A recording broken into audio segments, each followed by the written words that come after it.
asalaamaaleykum mbokki internet yi nga xam ne yéen ay seetaan seen télévision Kër Ndanane TV muy émission médecine douce alternative di émission bi nga xam ne mooy émission bu mag bi di émission sport et bien-être tey nag may am mbégte ak contentement bu rëy di présenter ki nga xam ni mooy sama mentor mooy sama idole moom laay roy ci fitness bi tey lépp lu ñu wax rek bay wax Coach Mass Sénégal tey moom la vraiment depuis ay années yu yàgg depuis Parc Hann Coach Ngom nuyu naa la. fay naa la mon frère. Coach Ngom tey mooy am mbégte am contentement bu rëy di la dalal ci émission médecine douce alternative bi nga xam ne mooy l' émission des jeunes ci télévision jeunes yi muy Kër Ndanane TV tey ñu ñëw nga defal ñu un bref rappel rek waxtaanal ñu tuuti rek kan mooy Coach Ngom tey. voilà tout d' abord di am contenté bu baax Coach Mass ci déjà initiative bi nga xam ne si jël nga ko parce que c' est très difficile. En ce moment où le fitness est en plein essor ici au Sénégal et en même temps les coachs ñu ngi nekk vraiment en retard par rapport aux besoins du fitness pour que l'industrie du fitness puisse marcher. Aujourd'hui nga jël initiative bu mel nii di animer émission boo xam ne si ci njëriñu askan bi la donc loolu dañ la ciy félicité bu baax mu nekk aussi tamit beneen forme de business boo xam ne si ce n'est plus le coach qu'on reconnaît en salle qui dispense des cours et voilà uniquement au niveau des salles mais aujourd'hui tu montres aux jeunes coachs que il y a une autre forme de faire le business tout en restant dans le fitness di la ci félicité bu baax parce que yow tu es un exemple je te cite à chaque fois parce que un jeune dynamique compétent plein d'initiatives ce jeune-là c'est à encourager parce que c'est un repère pour les autres jeunes en tout cas toutes mes félicitations et toutes mes félicitations aussi à Ndanane TV yàlla na seen tur bi wuyu seen télévision bi aussi tamit ba lépp luñ ci xaar aussi tamit ñu am ko ci présentation bi c'est simple coach voilà man Modou Ngom lañ may woowee connu sous le nom de Coach Ngom et je suis professeur de sport génne INSEPS def fa 6 ans après génn avant INSEPS j'étais au département anglais mais par la suite laa dem INSEPS def fa 6 ans génn bi ma defee 6 ans génn avant may def dugg INSEPS j'ai démarré le fitness donc j'avais cumulé les deux c'est ce qui m'a permis de très tôt connaître le fitness et d'en pratiquer et en faire aussi tamit un outil de business donc qui n'a rien à voir ak casquette bi nga xam ne si profil bi nga xam ne si moom laa génne INSEPS muy professeur d'éducation physique di jàngale ci lycée j'étais à Kaolack aujourd'hui je suis au lycée John Fitzgerald Kennedy lycée des jeunes filles et en même temps dans le domaine du fitness j'ai eu à quand même faire des formations comme la formation de Les Mills les body pump ak grit ak RPM yooyu rek laa def ci formation Les Mills module 1 module 2 par la suite j'ai laissé ça et ma ni plus jamais dépendance mais maintenant indépendance la bëgg ci sama bopp. tey bu ñuy wax professionnalisme bi Coach Ngom ñu gis ko mu doon def ay concept ñu jékki-jékki à un instant rek ñu gisatuñ Coach Ngom sur scène bi mu dem par exemple indi beneen professionnalisme créer sax ay concept tey ba ci concept boobu noonu sax ñuy wax gym tapis ak yeneen concept yoo xam ne tey Coach Ngom mi ngi ci réfléchir di ko xalaat loolu tey lan moo la inspiré ci professionnalisme boobu noonu. voilà li ma inspiré c'est simple comme li ma wax léegi rek man j'aime l'indépendance j'aime l'autonomie d'une manière générale c'est ça qui m'a poussé quand même à vraiment quitter le fait de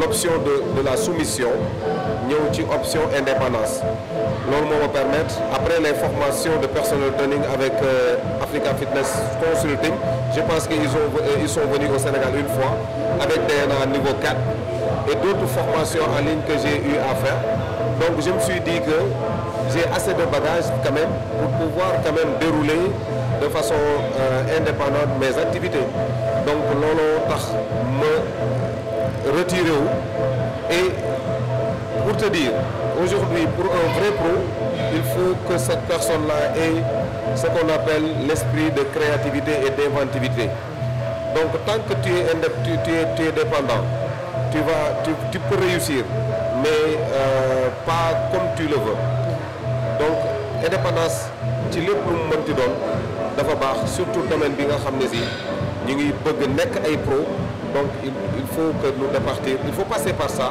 mais quand même à un certain moment et avec l'expérience nga génn demal sa bopp.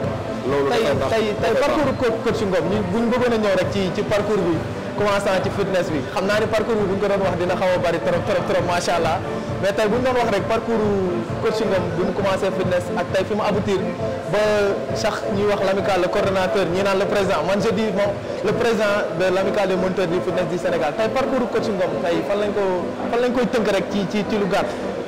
ci lu gàtt voilà comme li ma la wax rek j'ai fait plus de 10 ans dans le fitness et j'ai fréquenté Olympic Club donc qui dit Olympic Club dit comment dirais-je la salle des vrais pros bu njëkk mais pas moment bi parce que léegi salles yi gën nañ bëri Sénégal.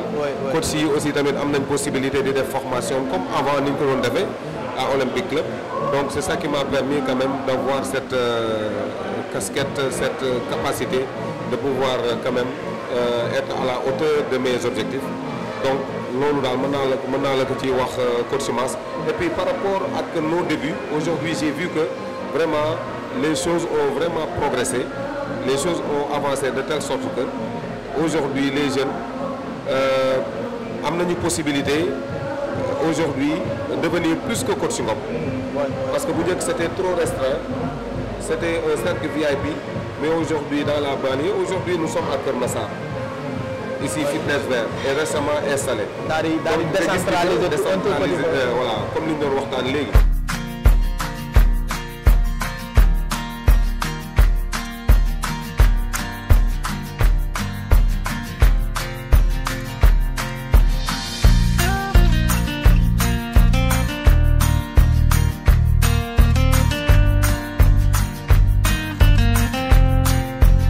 voilà ñu nekkoon ci parcours coach Ngom rek mu xam ko tënk ndax xam naa ne parcours bi lu kii la mais coach tey nga delluwaatal ñu tuuti rek ci parcours bi rek nga tënk ko tuuti rek waaw.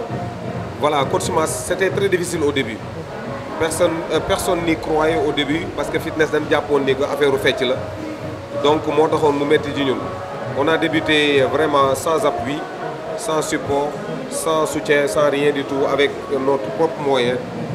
Voilà di dem di def ay recherche suñu bopp donc loolu moo nous permettre ba ñu yegg à un certain niveau fréquenter Olympic Club bu njëkk coach Mass on nous payait 1500 francs la séance aujourd'hui la séance dépasse même 10 000 francs donc du coup et tout cela grâce aux coachs qui étaient là et qui se sont battus pour que quand même le prix dépasse quand même les 10 000 francs aujourd'hui aussi tamit des jeunes comme yéen participer ngeen ci bu bëri parce que indi ngeen beneen manière de faire le fitness et une autre manière de se comporter en tant que professionnel en tant que coach je cite tout le temps ton exemple bu ma lay xool damay mel na man bu njëkk donc ni ma doon débrouiller sama bopp aujourd'hui c'est ce qui a valu aujourd'hui ce que je suis aujourd'hui beneen bi aussi tamit mooy après samay début gis nga li may wax indépendance je suis le pionnier de la pratique de plein air à Dakar bu ñuy wax fitness plein air il y avait auparavant un entraînement plein air les gens s'entraînaient plein air mais sans la musique mais je suis le premier je pense si je ne m'abuse pas parce que loolu sax dama lay siif ñëw ci parce que tey xëy na foofu noonu sax fa la ñu forgé woon ñun ci fitness mu nekkoon Parc Hann muy lu yàgg coach Ngom tey lan moo taxoon nga jël initiative bu par exemple ak nga ni da ngay jékki-jékki rek arrêté salle yi après nga dem Parc Hann def un espace plein air lan moo la motiver te foofu sax ngay tàbbee ba indil ñu les bienfaits ak lan mooy fitness en tant que tel tey bu ñu koy wax. effectivement c'est-à-dire que benn moment man lépp lu mu mënti nekk rek man j'aime le partage xam naa partage moom laa ci jublu woon ba ma am ci beneen vision beaucoup plus large que partage en même temps mu nekkoon sama métier parce que sama passion la déjà c'est pourquoi je dis aux gars que il faut que vous fassiez votre passion votre métier ça c'est important donc partage boobu moo taxoon ma commencé jël musique bi di ko yóbbu plein air choisir ci Parc Hann ba ce qui m'a poussé aussi à choisir l'activité plein air comme sujet de mémoire donc maa ngi bind le sujet je pense si j'oublie pas l'importance et l'impact de la pratique plein air sur le pratiquant. Donc du coup mu nekk lu am solo bu bool lu ne nga di nga ci mën a jànge lu bëri parce que aujourd'hui les salles ne sont pas en très bonne norme pour pouvoir quand même contenir un certain nombre de personnes pour mën a quand même assurer seen tout ce qui est besoin en d'oxygène et tout en général dans les salles. Et quand nous sommes en plein air xam nga boo dee def activité physique da ngay soxla oxygène donc gis nga impact bi muy def de façon positive par rapport en salle donc loolu moo ma poussé woon ma dem partager ko. Aujourd'hui je suis content quand je passe sur la corniche et que au niveau des plages et que je vois des jeunes quand même animer des séances de fitness plein air. Donc ba fitness bi fi mu yegg si fii nii le parcours est trop long xam naa ni xajul ci benn émission bi li olof di wax naan li duuf ci nag bi lépp xajandoowul ci cin li. Voilà kon dañ koy def ay dagg-daggee. mais nag comme day émission sport et bien-être muy médecine douce alternative muy émission ndaanaan yi ci kër ndaanaan yi dalal ndaanaan yi parce que nag yéen ay ndaanaan ngeen kon donc dañ koy def ay par pàcc rek waaw. tey ñu ñëw rek nga defal ñu loo xam ne nii rek benn maanaam un bref résumé rek tey ci importance su fitness ak kan moo war a def fitness. ak tuuti ay explication rek ci ñi nga xam ne bëgg nañ def fitness ak nan lañ ko war a mën a defee que ça soit nga nekk ci salle que ça soit nga am quelqu'un boo xam ne moom moo lay orienté. Déjà pour définir fitness c'est un entraînement, c'est une activité physique. Fitness c'est un mot anglais boo xam ne si dañ ko jëlee ci physical fitness donc mais dañ ko abrégé jël fitness bi kese kii di physical fitness di la forme physique. Donc la forme physique, donc pour l'avoir, il faut bouger. Donc c'est ça le fitness. Et le fitness d'une manière générale est encore plus large comme on le pense. Parce que c'est l'ensemble, c'est en général un ensemble d'activités physiques. L'on viser à améliorer la condition physique de la personne, mais aussi son hygiène de vie, dans le but de son bien-être. Dans le souci de son bien-être, donc c'est ça en fait le fitness. Donc musculation mu ngi ci biir les cours collectifs ñu ngi ci biir donc en général d'une manière plus large loolu moom mooy fitness. te fitness aujourd'hui ñëpp ko mën a def tout âge peut faire le fitness. Donc ñi nga xam ne si musique bi da leen di déranger retenez que la musique n'est qu'un support qui permet au coach de dérouler bien son cours et que la musique aussi un élément de motivation pour les clients. Donc c'est ça bu mu leen déranger musique bi mukk ngeen bañ a def fitness. Le fitness aujourd'hui ça regroupe deux entraînements. Un entraînement cardiovasculaire, ça permet vraiment de bien préparer le cœur mais aussi préparer aussi nos muscles, un entraînement musculaire. Donc wax naa ne léegi que musculation mu ngi ci biir. Donc pour les cours collectifs nga xam ne si léegi moom la ñuy tuddee fitness ñëpp mën nañ ko def. Ça dépend maintenant des concepts et le besoin de la personne, l'âge de la personne et ses difficultés, ses anomalies. Donc moom mu choisir par rapport ak coach bi. Là ça demande aussi que cette personne-là aille voir un coach professionnel qui lui permet de l'orienter vers quand même une activité physique qui va répondre à ses objectifs. tey nag nga war ñu présenter loo xam ni moom nga ñuy indil ci émission médecine douce alternative ci Kër Ndanane TV mu nekk gym tapis lan moo inspiré coach Ngom mu def gym tapis xam naa foofu sax la ñuy arrêté après nga présenter ñu li nga xam ne moom mooy concept gym tapis lan moo la inspiré pour la création du concept typiquement local tey concept bi dayo bi nga xam ne am na ko Sénégal nga xam ne ñun ñu ngi koy def dans nos salles boo génnee ba Ziguinchor ba Saint-Louis ñun Mbour salle yu bari dañ koy def foofu noonu tey la moo motivé coach Ngom pour mu créer un concept teg ko def concurrence ak yeneen concept yi nga xam ni dañ ko doon gis occidentaux. day ñëw rek ci li ma waxoon sànq man j'aime l'indépendance et j'aime la créativité. Donc un vrai professionnel doit se comporter comme ça coach Mass parce que man dama gis ni que Sénégal fii ñun dañoo complexé quoi. En fait ce que nous proposent les étrangers nous pouvons le faire parce que nous fréquentons les mêmes écoles, nous faisons les mêmes formations qu'eux. Donc en tant que Sénégalais il faut montrer beneen visage aux Sénégalais que maanaam expertise bi nga xam ne si ñoo ngi koy uti à l'extérieur am na fii nii et il y a des hommes qui sont compétents qui peuvent leur prouver cela. Donc loolu moo ma poussé à créer la gym, à proposer la gym tapis, parce que j'ai pas créé en fait, parce que les mouvements qui existent dans ce concept-là, ce sont même les mêmes mouvements que vous allez retrouver dans les body attack et autres gym aérobique, gym bâton. Donc il y a rien de nouveau. Donc c'est juste pour leur montrer que. man li ma gën a neex ci concept bi mooy da nga def xam naa étude physiologie bi ak anatomie bi, parce que tous les mouvements s'adaptent ak yow par exemple anatomiquement et physiologiquement. lan moo indi balance boobu noonu ba nga xam ne tey concept bi même boo koy def doo am lu lay gaañ. Effectivement coach Mass, parce qu'en fait pour proposer il faut tenir en compte aussi les principes de l'entraînement. Donc la gym tapis, tout âge peut le faire. Donc les principes de l'entraînement tu le connais mieux que moi. Donc un coach doit connaître cela et quand il propose aussi doit tenir compte de ces principe d'entraînement. Donc loolu moo waral aujourd'hui ce concept-là répond aux besoins de tout âge. Ça dépend maintenant du coach qui va dispenser ce cours en tenant compte du niveau de ses clients et les besoins de cela. Donc je pense que c'est en général ça.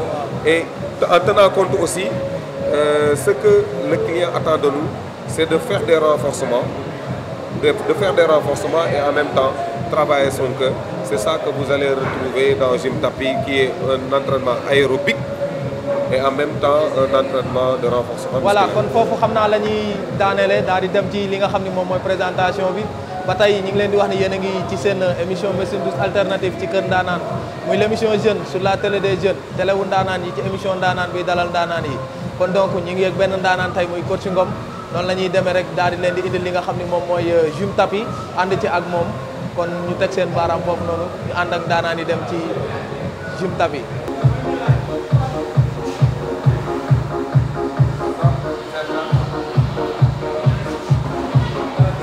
Voilà, là on est sur le Gym Tapis avec coach Ngom, un concept qui a été créé ou proposé par coach Ngom.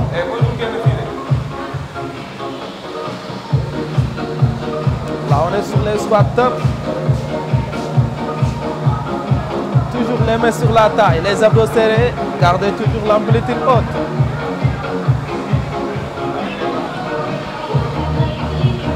Là, on active et on utilise le mouvement des bras.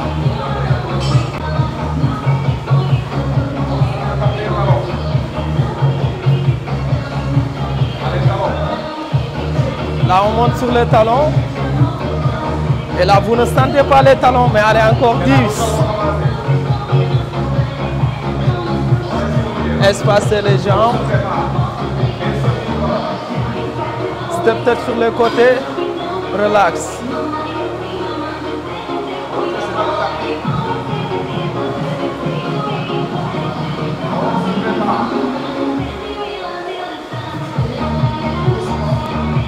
À vous sauter. Side to side. Excellent coach.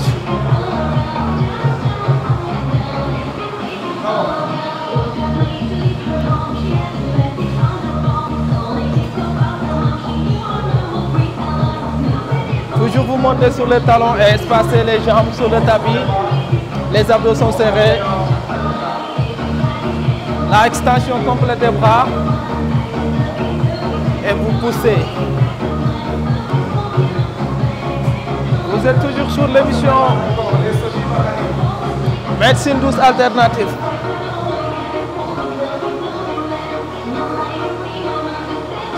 Allez,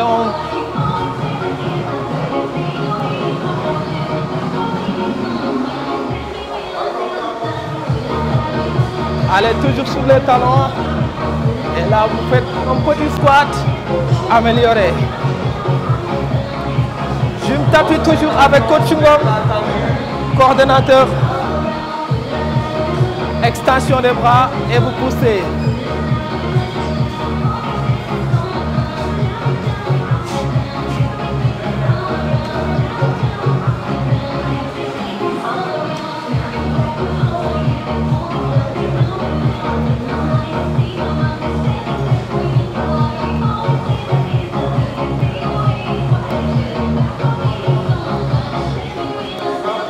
voilà mu nekkoon émission bi nga xam ni mooy médecine douce alternative tey ba léegi ñu ngi ci ak coach Ngom coach nga indil ñu variable yi rek maanaam gym tapis bi variable yi parce que xam naa définir woon nañ ko sax mais variable yi changement de timing bi ni ngay utiliser tapis bi exploitation bi vraiment neex na trop. voilà coach masse nationale di am contact bu baax di am contact ci Ndanane TV voilà comme vous le voyez c'est comme la gym bâton ou bien le gym bâton. Des fois on utilise l'article féminin ou bien masculin, mais retenez que c'est le prolongement toujours de l'aérobic. Aérobic, je dis bien, pas aérobie. Parce que aérobie, on rentre dans les filières. Aérobic, c'est les mouvements qu'on exécute en l'air. Donc c'est ça la différence. Maintenant, la difficulté c'est quoi? Ou bien la différence c'est quoi? On a juste intégré le tapis comme support, comme difficulté. Donc, pour montrer aux gens que le tapis peut faire plus que support d'étirement ou de renforcement abdominal comme on a l'habitude de le faire. Loolu la rek donc dama jël tapis jël aérobic ñuux ko ci comme on dit en wolof donc mu nekk gym tapis comme ni ñu jëlee bâton def ko ci aérobic mu nekk gym bâton. Donc la différence créé ma fi benn mouvement donc support bi la difficulté c'est le tapis. Je te jette le tapis et de te demander ce que tu peux faire avec le tapis tout en respectant. intégration bi nga gis changement maanaam variable yi ni muy dikkee tey par exemple step touch bi talon fesse bi maanaam coordination bi même souplesse bi nga xam ne ñi ngi ko ci doon liggéey te on a fait que je pense 10 minutes mais ñi ngi transpirer comme pas possible quoi lan mooy charme bi maanaam lan mooy charme concept bi tey. Mais charme bi c'est quoi? C'est de respecter juste les préalables, les exigences du fitness donc et les bases du fitness. Tu as vu ce que tu vois en body attack et en autres fu mu gis nga ci squat c'est le meilleur des mouvements pour les jambes. C'est quand tu le fais tu transpires. waaw ñu gis amélioration bi ba tey ma ci ñëwaat rek ci même bu ñu mënoon am tey benn définition bi nga xam ne defal nga ñu ko muy définition gym tapis bi mais tey par exemple travail agilité bi parce que am na ay mouvements yoo xam ni on se déplace largement tout en travaillant notre équilibre tey yow nan nga defee étude physiologie bi ba tey mën a intégrer mouvement boobu noonu te même ku am âge n'importe quel âge de poids du ci daf ciy jongler toujours. Effectivement xam nga je vais te dire un peu la genèse de cette gym tapis. Donc ça a démarré durant un cours à domicile que je faisais avec une dame. Donc et à ce jour-là j'avais pas de matériel, j'avais uniquement le tapis. Donc le coach lan ngay mën a déduire foofu mooy que le coach doit pouvoir s'adapter. Il y a la capacité d'adaptation que le coach doit cultiver. Donc c'est ça. Donc avec le moyen unique qui est le tapis, j'ai pu dérouler mon cours et tout en rendant satisfaite ma cliente. Donc c'était ça en fait le but ce jour-là. Mais à partir de ce jour, je me suis dit mais tiens, donc le tapis n'est pas fait uniquement pour les renforcements. Après je me suis comment dirais-je, retiré un peu, me concentrer sur le tapis et réfléchir sur comment imaginer ou bien prendre des mouvements qui sont déjà là et composer ça avec le tapis et ça marchait. C'est comme ça que ça a commencé, voilà, jusqu'à présent, jusqu'à ce que je lance le concept et partage ça avec vous et que vous aussi vous trouviez aussi tamit comment dirais-je intéressant et que vous pouvez faire mieux que moi le gym tapis parce que c'était à la base une proposition mais gis naa coach yi di ci def lu ëpp li nga xam ne si xalaatoon naa ko ci donc mu nekk lu enrichissant pour le fitness sénégalais d'une manière générale. Voilà mu nekkoon concept gym tapis nga xam ne tey gis nañ ko Sénégal vraiment gars yi di ko partager di koy gis ci salle yi ñëpp di ko def tey vraiment mu nekk un mentor bon un créateur même tey moo ko conceptualisé kii moom damay wax ni wax ci moom wala tourner ak émission ci moom du yomb parce que wolof dañuy peccum liir bu neexee nday jaajaab ca mbagg yo waaye vraiment tey fu ma yegsi ci fitness rek wala fu ma yegsi ci sport rek mun naa ne joué na ci lu am solo kon donc moom la ñu àndaloon tey ci émission médecine douce alternative bi nga xam ne mooy am Kër Ndanane TV di leen wax ni ba tey mun ngeen a abonné te activer cloche de notification bi yéen ñi nga xam ne yéen a ñu bëgg di suivre saa su ne ci médecine douce alternative une émission sport et bien-être coach tey lan ngay tëjee. voilà di tëjee rek comme li nga yàgg di rappeler je t'ai écouté récemment en donnant les coachs des leçons de morale que ñu bokk ndey bokk baay xam ni que wërsëgu coach Ngom wërsëgu du wërsëgu Mass du wërsëgu n'importe quel coach donc du coup ñu jàppe ko noonu et que buñ ko gëmee je pense que ku nekk dina mën a dérouler normalement son business sans pour autant gêner quiconque donc ñu bokk ndey bokk baay yéenante jàmm donc joxante cër et que ngeen gëm seen bopp aussi gëm seen bopp mu ngi tàmbalee ci d'aller faire des formations. waaw surtout voilà. Surtout ça xam naa dama doon xaar sax nga kii ci rek ma ñëw ci mais comme ñëw nga ci. voilà la formation. tey lan nga ñuy indil ci formation. La formation, c'est la base. C'est la formation qui sécurise le coach. C'est la formation qui donne la chance au coach. C'est la formation qui donne des opportunités au coach. C'est la formation qui permet au coach de dérouler normalement son business. C'est la formation qui permet au coach d'éviter le plagiat, la copie. Donc, c'est la formation, le tout. C'est la formation qui nous permet de réussir, les gars. Allez faire des formations pour être autonome. Et l'autonomie vous permet vraiment d'avoir votre liberté totale, les gars. Parce que les responsables de salle, je vous le dis, ils nous exploitent. Et si vous continuez à travailler pour quelqu'un, vous allez regretter ça tôt ou tard, les gars. Retirez-vous dans votre coin, réfléchissez sur quoi vous pouvez proposer à votre communauté. Terrain yi bari nañ li ngay def ci salle ba mën nga ko def plein air gagner ci lu ëpp li lay fay ci salle bi.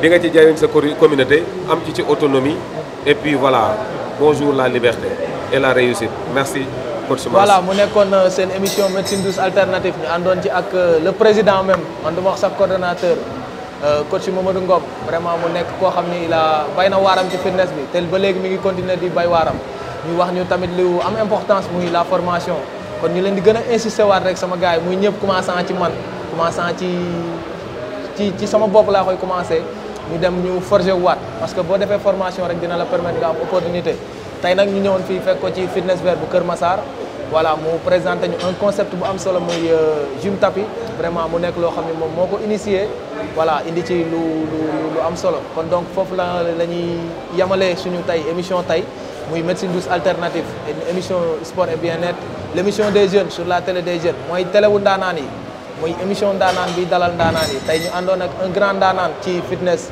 voilà muy coach Ngom kon foofu la ñuy ànd ak yéen tey di leen wax ni mun ngeen a suivre suñu ay activités yi nga xam ne ñu ngi koy def yëpp ci Kër Ndaanaan TV bu ngeen bëggee ngeen abonné te activer cloche de notification bi nga xam ni saa yu émission bu neex bii di médecine douce alternative ñëwee rek ñu envoyé leen ko ngeen mun ko am kon donc c'était présenté par coach Mass Sénégal Mass bien-être bien vivre ak coach Ngom coach kontaan nañ